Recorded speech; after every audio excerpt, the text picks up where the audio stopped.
As you laid this out, I mean, I'm struck by many things, and many things rumbling around in my head from Nietzsche, Kant, but I'm struck even more about the almost seeming Aristotelianism of this, and the whole notion about that of the agent intellect.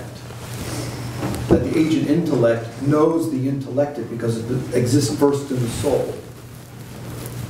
And is this from whence you derive your inspiration, or completely apart from Aristotle on this? I don't know whether I can answer this. I would say that perhaps the word intellect is not what... You see, the word intellect, if you look at its Latin meaning, is being able to read into something and read between the lines. And again, this involves some kind of participation and so forth. But I think it goes deeper than this. It goes that every human being in his absolutely basic relationship to his family and to others is bothered by the existence of untruth. You see, and as many people, not Aristotle, but in a way Pascal and Kierkegaard said that the pure truth is not given to us. The pure truth is given to God alone. What's given to us is the pursuit of truth.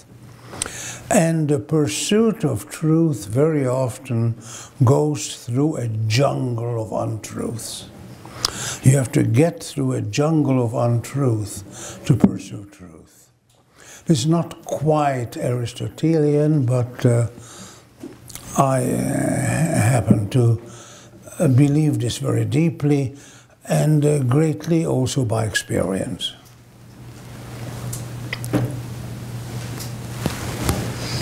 Professor Lukacs, as a historian, I'm speaking of myself here, and also of you, but when you reflect on, when a historian reflects on the object of memory, yes, a person, an idea, a time, a place, yes, in the past, in our memory, could you just discuss maybe briefly how this concept of participation between the knower and the known, that relation applies not just to natural objects, the reality that we see, but to remembered objects, those who have come before us? Well, you know, memory used to be regarded by neurologists 100 years ago as a very important, but only one function of the brain. And neurologists in the last 50 years began to recognize that actually memory is involved with all functions of the brain. And this is very true. This is very true in a broad sense, because everything we know comes from the past. You know, everything, the past is in this respect, the past is the only real thing.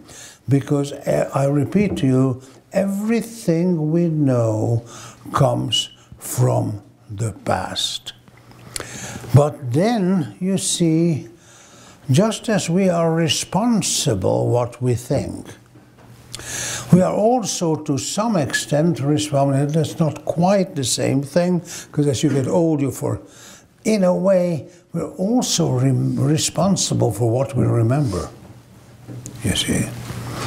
And this again involves an element of quantity, of quality rather than quantity. It is this quality of our mind that disturbs, that intrudes in the structure of events. A simple example, a young person had a quarrel with her friend or roommate and so forth, very clear in his or her mind, and can talk about it to her pals on the telephone for an hour. 5 years pass. She or he remembers fewer details. What exactly happened, where it was, what did I wear, and so forth. And yet, it is possible that this person may understand better what happened 5 years ago. Saying to his or herself, why was I worked up about this? This is not what bothered me really. Do you understand this? The quantity of her memory increased, decreased. The quality of her memory improved.